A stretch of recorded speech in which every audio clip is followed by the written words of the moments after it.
बीमार पड़ते हैं। लेकिन क्या आप जानते हैं जब वे स्वस्थ होकर निकलते हैं तो लक्ष्मी जी क्यों नाराज हो जाती हैं? चलिए सुनते हैं बहुत प्यारी अनसुनी कथा। स्नान पूर्णिमा के दिन 108 कलशों से प्यारे जगन्नाथ, बलभद्र और सुभद्रा जी का पवित्र स्नान होता है। लेकिन इस स्नान के पश्चात भगवानों को ज्वर हो जाता है। उन्हें अरसे गृह में ले जाया जाता है, जहाँ 15 दिन तक उनका खूब ध्यान रखा जाता है। 15 दिन बाद वे पूरी तरह स्वस्थ होकर मुस्कुराते हुए बाहर आते हैं।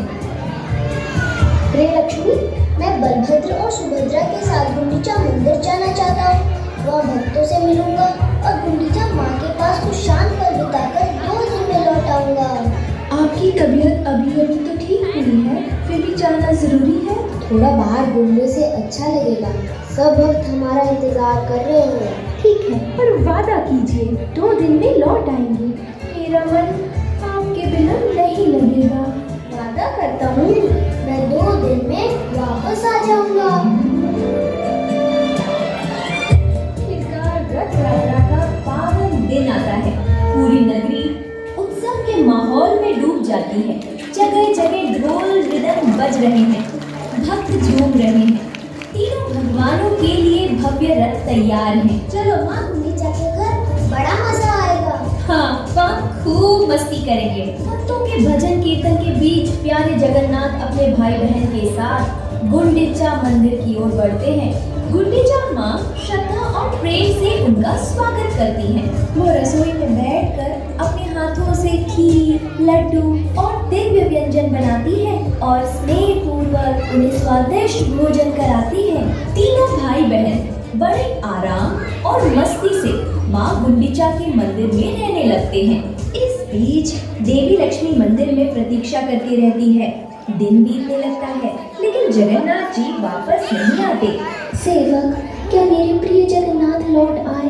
कोई समाचार आया क्या? क्षमा करे देवी, अभी तक कोई समाचार नहीं है। 2 दिन बीत जाते हैं, फिर 3, 4, 5वां दिन भी आ जाता है। लक्ष्मी जी का धैर्य टूटने लगता है। 2 दिन कहकर गए थे और अब 5 दिन हो गए, फिर भी नहीं लौटे। क्या उनके वचनों का कोई मूल्य नहीं है? मैं यहाँ उनकी प्रतीक्षा में बैठी हूँ। क्या मेरी कोई अहमियत नहीं है? अब बहुत हो गया, अब मुझे स्वयं ही जाना होगा। आज मैं उन्हें बताऊंगी कि वादा करके उसे न निभाने से क्या होता है। सेवको, मेरी पालकी तुरंत सजाओ। सब मेरे साथ चलने की तैयारी करो। हमें अभी गुंडीचा मंदिर जाना है। देवी लक्ष्मी के आदेश से महल में हलचल मच जाती है। उनकी रेशमी पालकी सजाई जाती है। पुजारी और सेवक दल ढोल नगाड़ों के साथ लक्ष्मी जी के साथ चल पड़ते हैं। लक्ष्मी जी पूरे राजसी आर्भाट के साथ गुंडीचा मंदिर की ओर प्रस्थान करते हैं। नगर भर में ये चर्चा फैल जाती है कि माता लक्ष्मी क्रोधित होकर स्वयं भगवान को लेने जा रही हैं। सभी सहमे हुए हैं कि आगे क्या होगा। प्रभु, माता लक्ष्मी गुंडीचा मंदिर की ओर आ रही हैं और बहुत क्रोधित हैं। ओह, मैं तो वादा ही भूल गया। अब तो वे अवश्य नाराज होंगी। क्या करूं? उनसे कैसे मिलूं? कहीं क्रोध में लक्ष्मी मुझे कोई श्राप न दे दे। जल्दी मंदिर के द्वार बंद कर दो। उधर लक्ष्मी जी का भव्य जुलूस धीरे धीरे गुंडीचा मंदिर के सामने पहुंच गया। लक्ष्मी जी पालकी से उतरी और प्रवेश द्वार की ओर बढ़ने लगी। तभी भयभीत सेवकों ने घबराकर तुरंत मुख्य द्वार बंद कर लिया। ये देखकर लक्ष्मी जी का क्रोध चरम पर पहुंच गया। क्रोध से तमतमाती हुई उन्होंने गरज कर आदेश दिया, अच्छा, मेरे लिए द्वार बंद कर दिए? यदि मेरे लिए मंदिर का दरवाजा बंद है तो फिर उनके लिए भी वापसी का मार्ग बंद हो जाएगा। सीखो, ये रहा मेरे स्वामी का रथ नंदी घोष। इसे तुरंत तोड़ डालो। लक्ष्मी जी के आदेश पर के सेवक रथ के पास तो पहुंचे, लेकिन प्रभु के रथ को पूरी तरह से भला कौन क्षति पहुंचा सकता है। उन्होंने बस उसे जरा सा हिलाया डुलाया, फिर भी कुछ सजावटी हिस्से टूटकर नीचे गिर पड़े। तभी जगन्नाथ जी के सेवक उन्हें रोकने आए और दोनों ओर से हल्की फुल्की धक्का-मुक्की होने लगी। रथ को हल्का सा नुकसान पहुंचाने के बाद लक्ष्मी जी उदास मन से लौट चली, लेकिन वो मुख्य मार्ग से नहीं लौटे बल्कि एक गुप्त गली से होकर गई, जिसे हेरा बोहिरी गली कहा जाता है। उड़िया भाषा में हेरा का अर्थ है देव। कहा जाता है कि रथ यात्रा के 5वें दिन माता लक्ष्मी अपने प्रभु जगन्नाथ के दर्शन हेतु यहाँ आई थी। इसी स्मृति में इस दिन को हेरा पंचमी कहा जाता है। लक्ष्मी जी लौट तो गई, पर क्या वे इतनी आसानी से जगन्नाथ जी को क्षमा कर देंगी?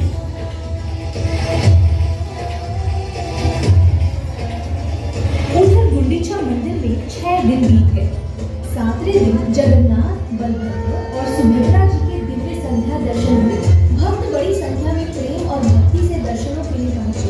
अपने प्रभु के दिव्य दर्शन पाकर भक्तों के हृदय आनंद और उल्लास से भर उठे। 8वें दिन सुबह गुंडीचा मंदिर में रथों को वापस श्री मंदिर की ओर मोड़ा गया। अब वापसी की तैयारियां शुरू हो गई।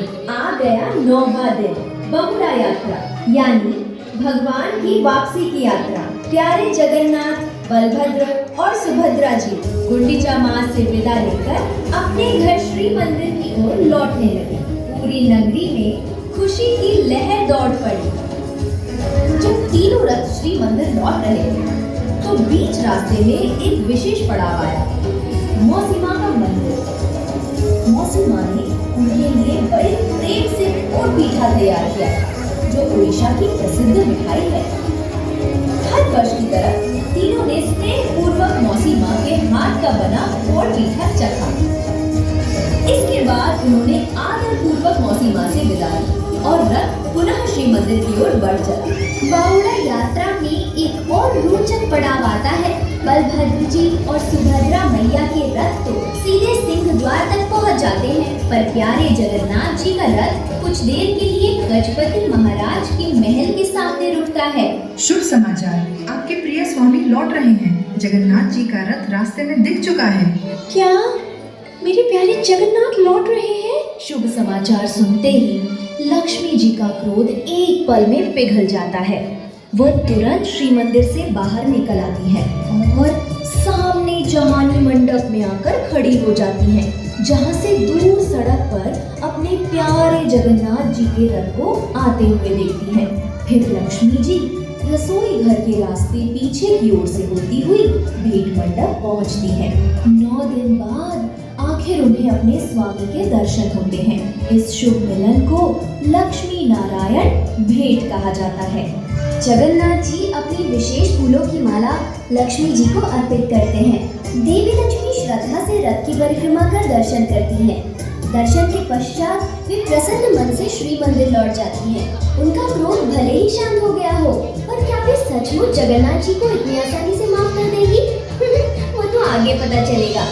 थोड़ी ही देर में नंदी घोष रथ भी श्री मंदिर के सिंह द्वार पर पहुंचता है। नीलाद्रि विजय के दिन तीनों देवताओं के श्री मंदिर में प्रवेश की भव्य तैयारी होती है। बलभद्र जी और सुभद्रा मैया तो सीधे मंदिर में प्रवेश कर जाते हैं, लेकिन प्यारे जगन्नाथ जी बाहर ही रुक जाते हैं, क्योंकि देवी लक्ष्मी के आदेश से उनके लिए मंदिर के द्वार बंद कर दिए जाते हैं। जगन्नाथ जी के सेवक भी द्वार के बाहर से देवी लक्ष्मी से क्षमा याचना करते हैं, लेकिन लक्ष्मी जी अभी भी मन ही मन थोड़ी नाराज हैं। उन्होंने इतने दिनों तक अकेले जो इंतजार किया, उसका शिकवा तो बनता है। आखिरकार जगन्नाथ जी अपनी प्रिय लक्ष्मी को मनाने के लिए ढेर सारे रसगुल्ले और सुंदर फूलों की माला लेकर आते हैं। देवी लक्ष्मी अपने स्वामी की गोद में जोरदार प्रवेश हंसते हुए एक साथ मंदिर के भीतर प्रवेश करते हैं, और इस तरह हर साल रथ यात्रा का ये मधुर मिलन हमें याद दिलाता है कि प्रेम में रूठना भी है और बनाना भी